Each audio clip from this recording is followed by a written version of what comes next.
going to take some more calls coming up here in just a few minutes, but if you want to go to Amazon.com, you can buy Ecoscience, Population, Resources, Environment. They're proud of it. University level textbook for policymakers about how to poison the food and water, how to spray the air, how to kill babies, how to grab babies away from mothers with a CPS and kill them. And it's liberal and loving and good, and they really care about you. That's why all those Planned Parenthoods run by Margaret Sanger, who was worshipped by Hitler, is so liberal and good. Aaron, you had a few, Aaron Dykes in here in the office, had a few quotes there from good old Bertrand Russell, also worshipped by the liberals, about scientific dictatorships and eugenics, that Obama's science director saying the carbon tax is neo-feudalism, so they can control every facet of the economy and bankrupt us so we can't afford to have kids. Get us off the ranches, off the farms, into the compact cities, get us all on welfare, and then under the rule, I'm sorry, everybody's paying for you, you can't have kids. Meanwhile, we're drinking poison in the water and being sterilized, and our young girls are drinking GMO milk and going into puberty when they're 5 years old and then dying of breast cancer when they're 25. I guess it's fun to be under a soft kill weapon attack. It's frightening, and the state is going to decide who can reproduce, take the babies from the teen mothers. But yeah, one of the frightening things I noticed when looking up Holdren's background is that he's a member of the Pugwash Conference, which was Bertrand Russell's organization.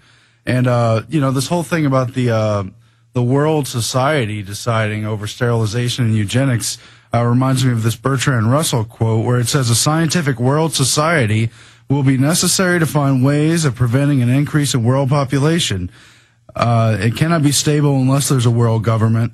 If this is to be done otherwise than by wars, pestilence, and famines, it will demand a powerful international authority." And that's what State Department Memorandum 200 says. It says it's our policy to use wars, famines, and sterilization and IMF and World Bank money, bankrupt the countries, by design, it says, to then force them to castrate the men and to tie the tubes of the women.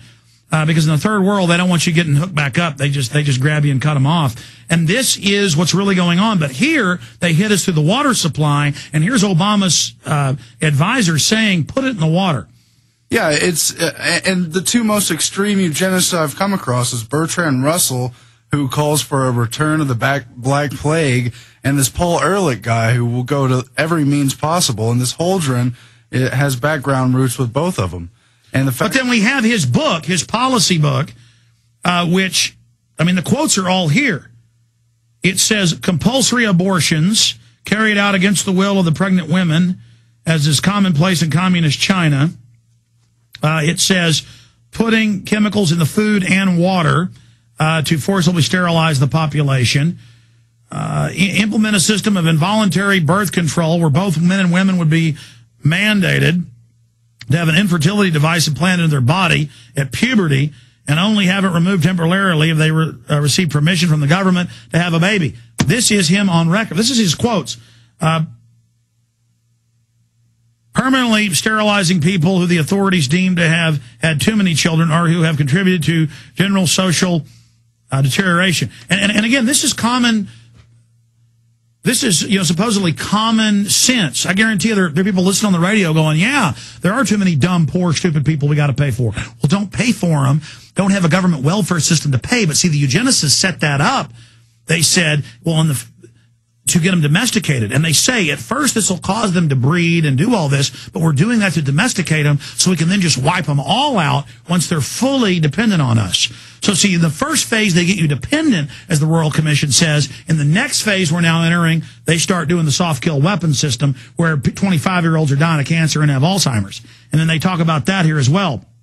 They would all be overseen by a transnational, centralized planetary regime that would utilize a global police force, these are quotes, to enforce the measures outlined above. The planetary regime would also have the power to determine population levels for every country in the world. Compulsory population control laws, even including laws requiring compulsory abortion, could be sustained under the existing Constitution if the population crisis became sufficiently severe to endanger the society. And he said in 77, we'll use the threat of global warming to push this, which they admit isn't even real. That's right. And then they're going to cover. Now, all these years we've been exposing chemtrails. There was the Nobel Prize when we're actually making a film about this. In 92, a gentleman in the U.S. wins a Nobel Prize for saying spray barium salts and aluminum dioxide mixed with jet fuel.